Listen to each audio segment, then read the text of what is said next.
Good morning. After two videos kind of looking back at the previous year, we are on to vlog 53 and the beginning of year number 2 on the plot 37 vlog, which is quite exciting. It's a Sunday again. That seems to be the schedule that I'm kind of working to at the moment, working in the week, get the Saturday video out, and then Sunday we're up here all day, do a bit of filming, have a bit of lunch, do that sort of thing. It's working out all right actually. The weather is looking up. It's spring and it's lovely. I really enjoy, so because I'm not coming up here every day at the moment, I'm coming up here maybe 3 times a week, but it's not really to do a huge amount of work. Sundays is like my dedicated get stuff done day, but it's really nice coming up, having not been up here for a couple of days, because I'm used to kind of being here every day. When I'm having like 3 days gap, this time of year, so much changes in 3 days. Like things that were just coming to the surface of the soil on, say, a Tuesday, by Friday it like is really substantial, and you can really notice the change, which is quite nice actually. One, I'm going to take that as an advantage for not being up here every day. Obviously I'd prefer to just be up here every day, but never mind. So it's kind of intermittent sunshine today. When the sun's out, it's really lovely and warm, and as soon as it goes in, the temperature just drops. So it's going to be one of those kind of like coat on, coat off, coat on, coat off, coat on, coat off kind of days. So we've got lots to do, and I've got some parsley that needs planting out. Parsley that I sowed in little jiffy pellets way back, probably the beginning of Feb, so over 2 months ago, and they've just been growing away in those. They're fine. They've been hardening off out in the cold frame. I should just show you. Yeah, so they are just hardening off. They were started at home and then we brought them up here about 2 weeks ago, so they're hardening off in the cold frame. It's a mix of 3 varieties, curly and flat leaf, and they're looking pretty strong. Talking of strong, don't these strawberries look good? I've got a plan for them next week. Yep, so I'm going to plant them out. We tend to put our herbs kind of, because we've got essentially on the allotment, like we've got 2 long strips of beds kind of going down, so there's a central aisle. We tend to put strips of herbs along that central aisle, so we'll have like 2 beds on with parsley and rocket and that sort of thing. So I'll show you where I'm planting them when I get round to it. But yeah, so I've talked about only having the 1 day up here. Guess I better go on with it.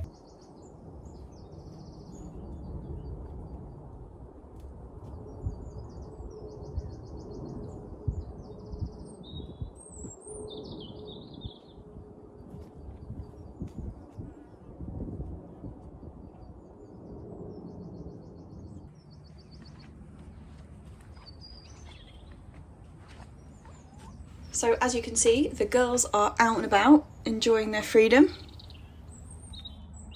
You're digging up my strawberries now.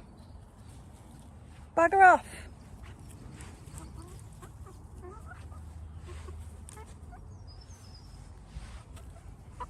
Go on.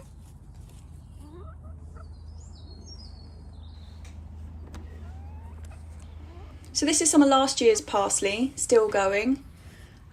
That's going to go to seed this year, so we'll just let that happen. But up this main drag on the edges of this bed is where we kind of plant the things like the parsley and the dill and that sort of stuff. And this parsley is going to go on the inside edge of this bed here. So parsley, these guys have been in here for quite a long time. As I was saying, it's going to be about 3 months now. You can see they're pretty large plants, and look at the roots on there. I'm quite pleased with how they're growing through these jiffy pellets actually. I found a massive difference between these smaller ones and these larger ones. They absorb the water much faster and they really swell up really nicely, and then they seem to hold the water so much better. The small ones, I found them really useful for lettuces, just getting them started, and then for planting out when they were really small. But these big ones I'll probably use again, and I might not the small ones. But yeah, these are what's going in. I've got quite a lot of them here, and they're probably not all going to fit in this little strip, so I'll find somewhere else to put them to. I think my finger's on a slug. Yep.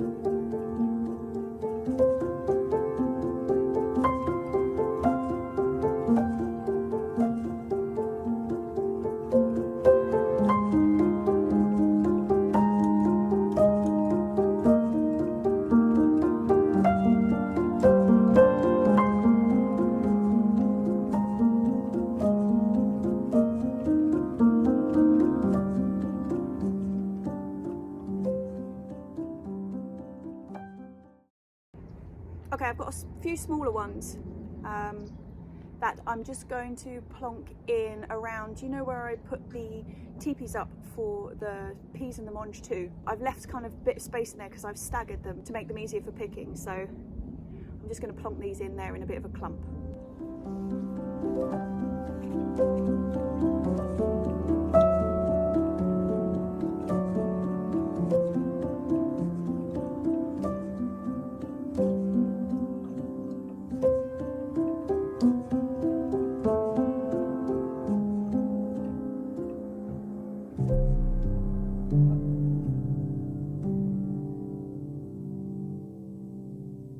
Actually, I said the girls are out and about. They've actually just gone back into their house for some reason.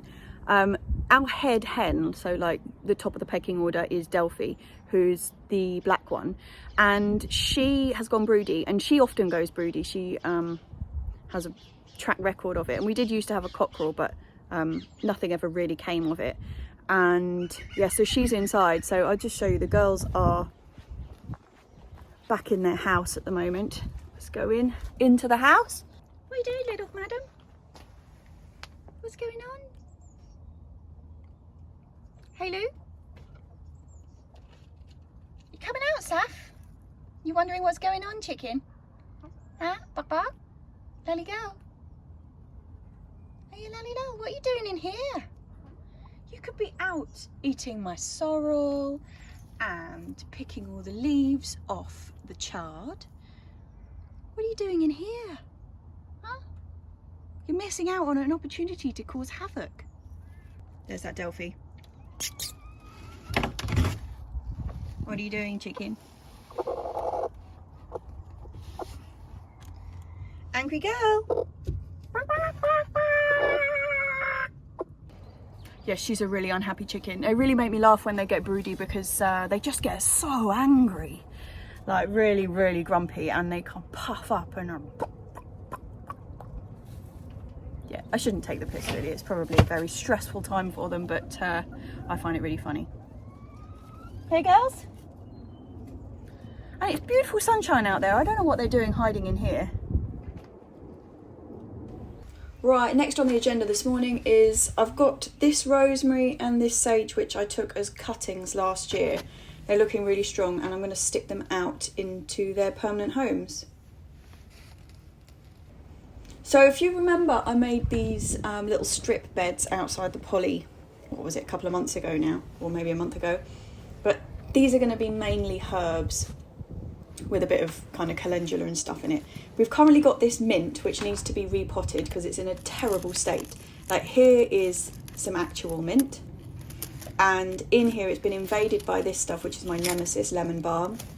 And there's various bits of other stuff growing in here, but the mint is coming back, and so we're going to repot it.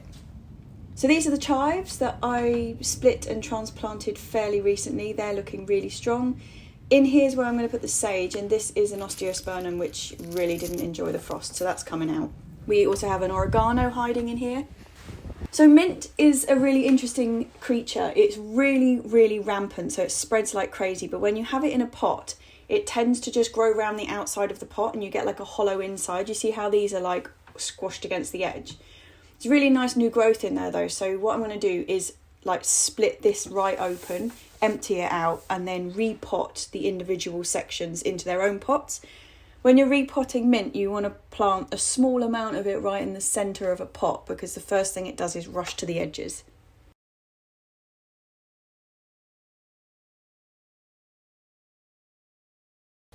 So you'll see when I start to try and loosen this off, you'll see like the whole middle of this will just basically be hollow.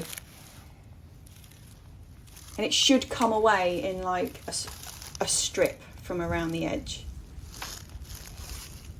And you can be really rough with mint, don't worry about it, like it's tough as old boots.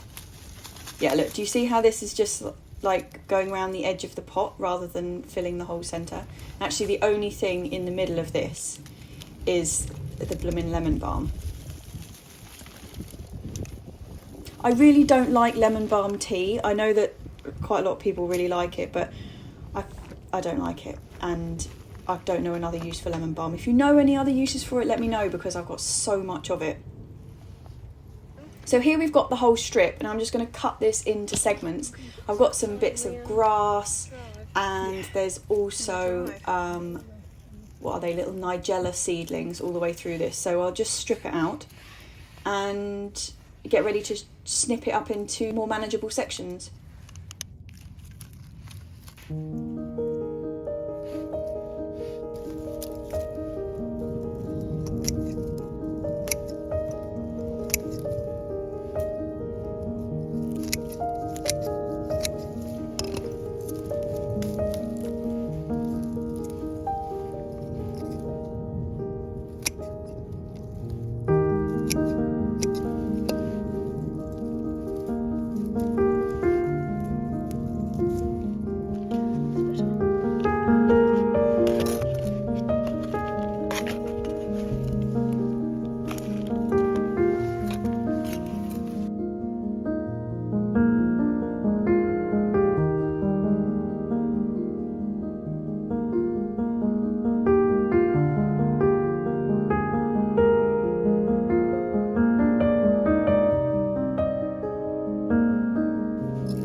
So this chap is a hyssop, and it's got a bit frazzled in the cold weather we've had because it's just been kind of sat there, but it's got some really nice new growth right in the centre. So I'm going to cut off this sort of frazzled old stuff and then plant it up into here. Hyssop is a really beautiful herb, and it's got these wonderful blue flowers, so I'm really looking forward to this flowering. It looked gorgeous last year, it's just had a bit of a hard time over the winter.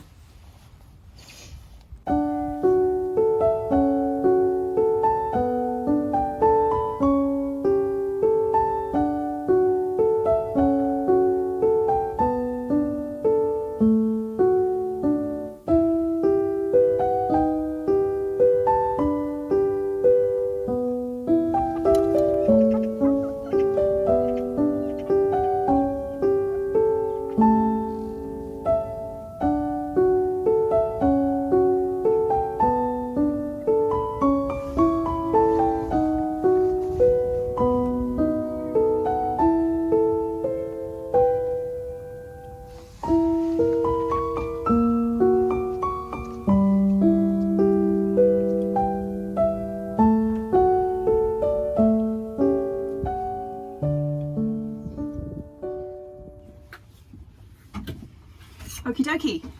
Well, I'm glad we got them in. They have been meaning to go in for such a long time. And I think that's probably the right place to put them. I mean, they're in front of the polytunnel, and that's the side that most of the sunshine comes from. So we're going to keep them quite small. But like rosemary and sage, as long as you cut them regularly, they're absolutely fine. You don't want to have, when they get really big, giving them a really big haircut can not work so well, and they can often not regrow and the wood just dies off. But if you are quite consistent, you can keep them small. So like every year you chop a bit off, and there's still new growth where you're cutting to, so below the point that you cut. If there's new growth, they'll be fine. I'm going to keep those ones quite small and just every year chop them back, and in that way they're not going to be hampering any of the light that gets into the polytunnel.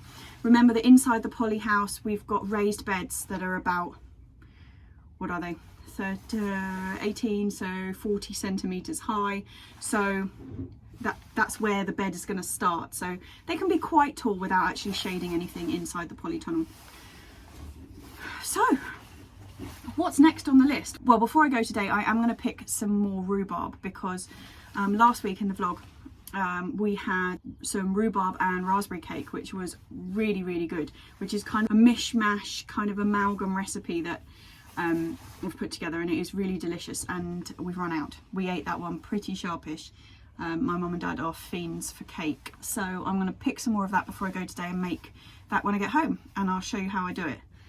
But I'm thinking about what else I need to do today. It's just coming up to 1 o'clock and I've got quite a lot of picking to do. I'm picking the last wave of the sproutings from the tree cabbages. There's a couple of them which just I left on last week because they were too small, so I'm going to take them off. We've also got some curly kale, which is that dwarf variety that has bolted. I mean, it's still perfectly good to eat, but it's bolted, so it's not going to do anything more. So I'm going to cut that off at the bottom, and we'll have that for dinner tonight. Yeah, I'm not sure what else actually. I've got quite a lot of sowing to do. I've got some direct sowing. I'm going to be doing a plot tour on Saturday, so I'll show you what's coming up. But the carrots that I sowed last week, they're coming up, so I'm going to do probably another load of them this week at some point, which will be my second successional sowing. And I've also got a load of calendula that needs to be sown, but I'm going to direct sow that. Same with the nasturtiums. The nasturtiums I'm going to do in a nursery bed, but I forgot to bring the seed with me today, so that hasn't been excellent. The parsnips I'm going to pre-sprout on kitchen roll, so I need to take them back home with me. I have no idea where I was going with that. I can't remember. So yeah, I'm just going to go and do a bit of picking. I'll probably remember what I was trying to say at some point, I'm sure I will.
They're such a fantastic colour, these, aren't they? They're so bright. So I've got my bolted kale and my essentially bolted tree cabbages, but you don't have to take these ones completely out. And yeah, brassica rich. Are you out, angry knickers? Oh, leave her alone, you horrible beast. Go and sit back inside on your imaginary eggs. Right, let's go and talk rhubarb. So I've actually already picked the rhubarb from this. I forgot to film it. So I'm using forced rhubarb in the cake, which is this stuff. So it's grown in the dark, so the light's excluded, and you get this really pale pink, really soft rhubarb, compared to the stuff that hasn't been forced, which is this stuff. You can see the colour's completely different, and the length of them and everything's completely different about them, basically. But I'm using the forced stuff for the cake. Right, It's time to make a rhubarb cake. The basis of this cake is just a standard vanilla sponge, which is equal parts egg, self-raising flour, sugar and butter. So just exactly equal parts. Because I'm always using our own eggs from the girls and they are bantams, they're really, really tiny. And so when a recipe says like 3 large eggs, I've got no idea how much that is. So because this is just a basic sponge with those equal parts, I always start with the eggs and kind of get as close to the mark of what I'm looking for as I can with the eggs, just weighed out, and then I kind of balance all the rest of the ingredients to go around the eggs. So I'm aiming for about 85 grams of egg. I'm making a half cake recipe. Normally that would be what's that, 175 kind of grams, which is kind of a big round cake, but I'm just making a little one. So I'm going to go with some eggs and I'm going to weigh them first. That's the first thing on my list.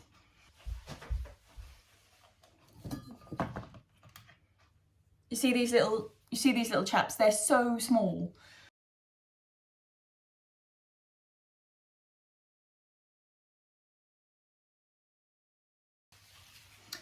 Right, so that is 3 eggs is 89 grams. So I'm going to base everything else off the 89 grams, which means 89g of butter, 89g of caster sugar and 89g of self-raising flour.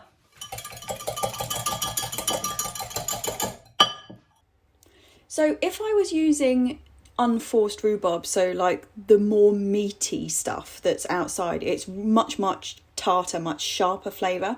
So I would increase the amount of sugar that I'm using in the actual cake mix. Because I'm using the forced stuff, which is actually really quite sweet, I'm just sticking to equal parts.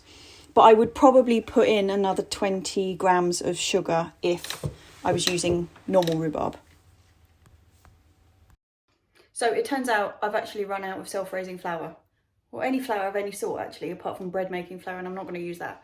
So I'm actually just waiting for Mum to come back from the shops with the flour. So I'm going to get on with prepping the cake tin, the round thing that the cake cooks in, you know what I mean? Yeah, what I'm going to do is actually line it with baking parchment, butter and brown sugar, like demerara brown sugar, which is something I learned off, there's a girl who is an allotmenter called Rekka, who does Rekka's Kitchen Garden, and she has a recipe for a rhubarb cake as well, which I would say is really good. But the thing that I learned most from that recipe was she lines her tin with brown sugar, and it's a revelation. It's really nice. And so I'm going to do the same. I use a bit more sugar than she does, but I tend to I do less sugar in the actual cake and more sugar on the outside.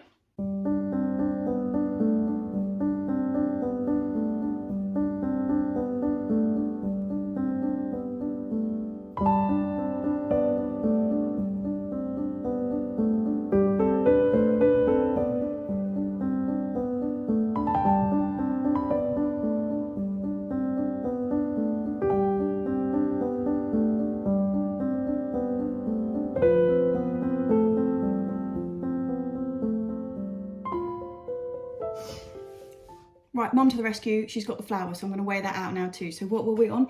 89 grams.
Right, sticking it in the oven at 180, and the amount of time it takes to cook will depend on, firstly, how much fruit you've got in there and how big the cake is that you're making.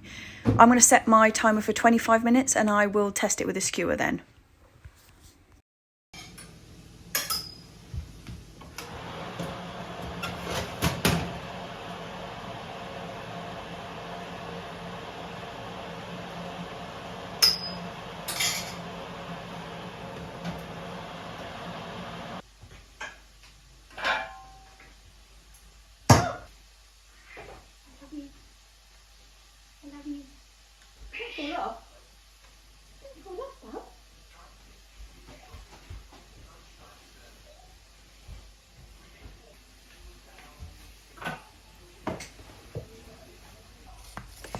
Okay, it is important to get this cake out of the tin before it cools, because where the fruit has kind of bubbled against the side, it's just like, yeah, it just welds it like glue basically. Like here, where that's come on the edge, you just have to chip it away if you don't get it out now.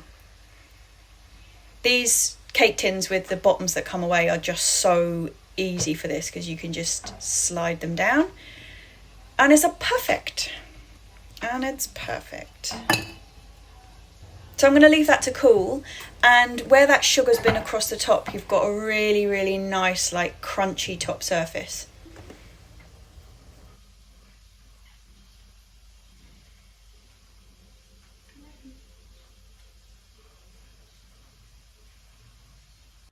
Okay, the cake is cold. I'm going to make some coffee. We're going to have a piece.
Okay, so just before I head off, I put something on Instagram about to pinch out the top of my chilies, which is always a really tricky thing to do.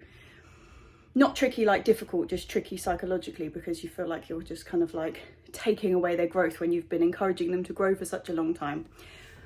But I had a couple of questions about how you actually go about doing this. So these are my chilies, all still up in the bedroom, but they're looking quite good. And it's these tips that you want to nip out.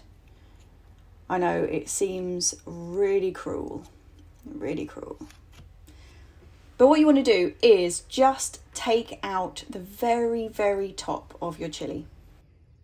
So what you're trying to do is stop it just having that one leader where it's just going to get taller and taller and taller and grow in a straight line, essentially.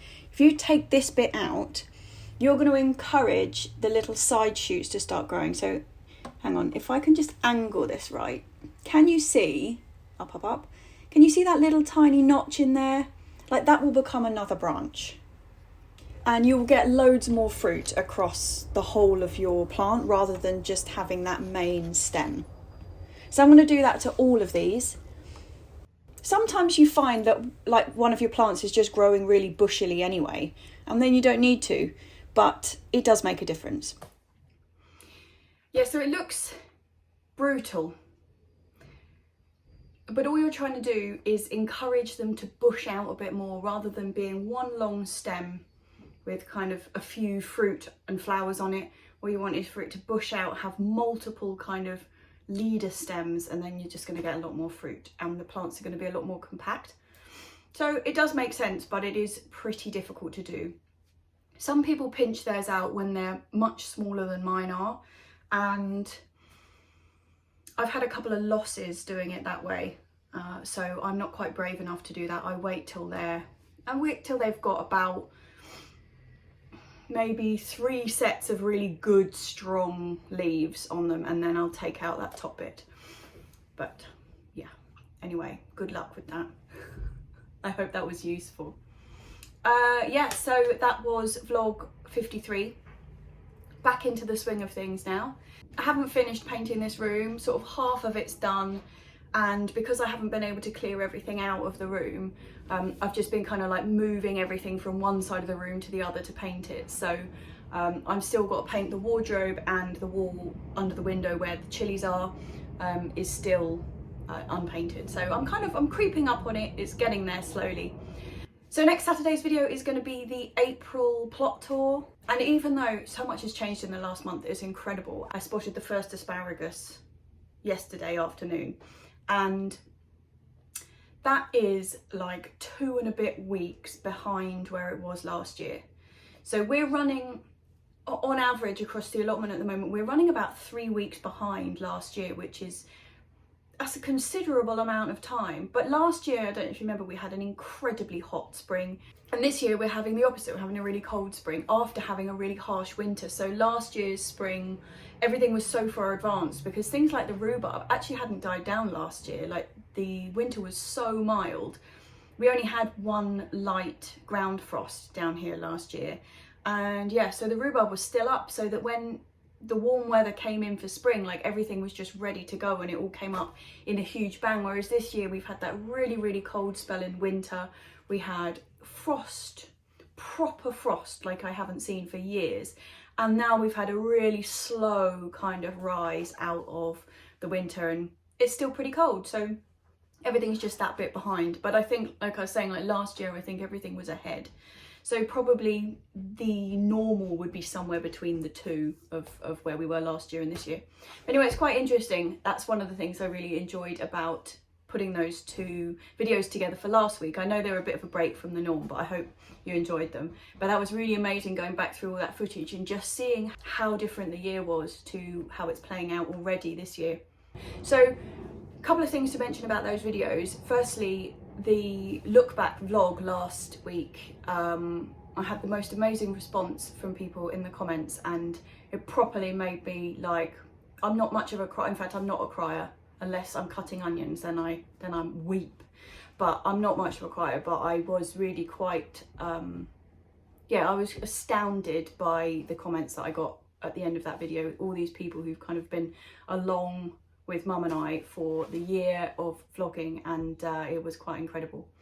I haven't been able to respond. In fact, I don't think I've responded to any of them yet, but I have read all of them, and I will be going through slowly but surely and answering them. So, but before I have answered them, just thanks a lot.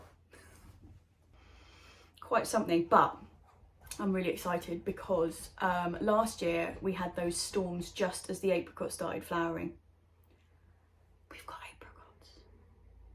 Like, the year before last we were inundated with apricots. We just had so many, which was a wonderful situation to find yourself in. And then last year we had none, not a single one. Well, we had one, but it squirrel ate it the moment it looked ripe and didn't get a chance. So this year I am like touching every piece of wood possible, because yeah, I remember, do you remember Bob? Do you remember Bob Flowerdew? He's on Gardener's Question Time, and I remember him saying about fruit trees that having a peach or an apricot tree in the garden is worth it, even if you only get fruit once every 3 years, because they are that good. The fruit is that good from it that it's totally worth it.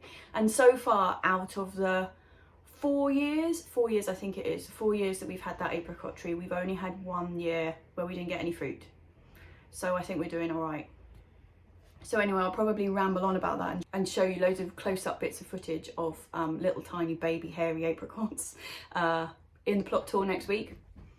And in the meantime, I am back to work tomorrow, so back on with the normal week. I hope things are all go, go, go in your gardens, and I will see you this time next week. I don't have anything to cheers you with, which is a bit sad. If you enjoyed the video, give me the thumbs up, because the thumbs up means absolutely loads. And if you haven't already, think about subscribing, and I will see you here this time next week.